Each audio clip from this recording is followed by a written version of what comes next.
Hey guys, welcome along to another Destiny 2 video, and we've got some more news coming for you in this one. It's worth saying that none of this stuff is actually a leak. This is all direct from Luke Smith in an interview he did with Wired. So all of this is official information this time around.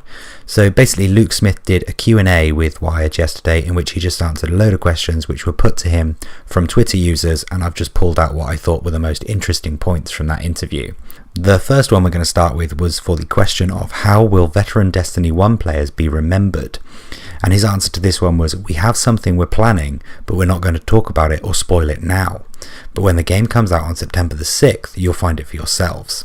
So obviously we know a little bit about the veteran awards in terms of emblems and stuff like that, but it does appear there will also be a completely secret award which we'll get when we load into the game for the first time. I can't speculate on what this might be because honestly at this point with so little information it could genuinely be anything, and I don't think we'll find out anything more than that until we start the game.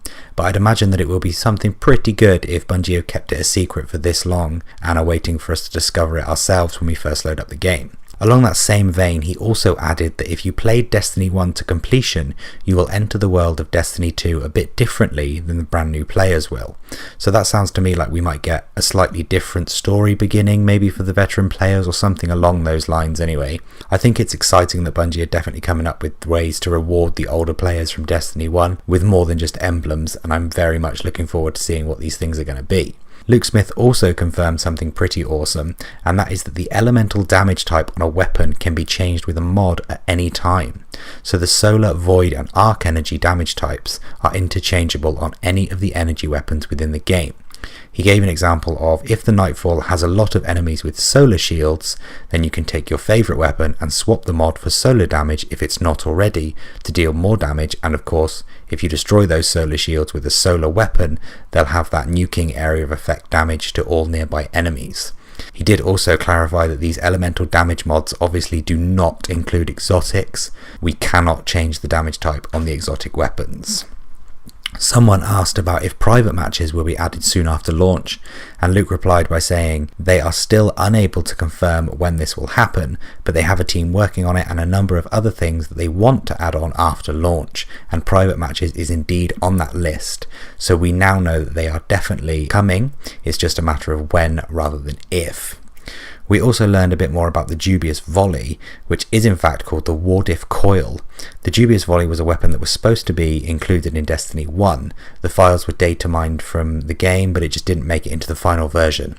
I don't think it was actually confirmed by Bungie what the name of the weapon was, but now we can officially confirm that it is called the Wardif Coil. I can't wait to find out how the Wardif Coil actually works and what all the perks are for this one. He also touched upon future DLC content when somebody asked what role the Taken King or the Vex will have in Destiny 2. His reply was a little bit vague, but he said that when you're playing through the game, it will be pointing at where they're planning on going next. So I think he's hinting there that we'll have a good idea about what the DLCs could be about when we play through the story.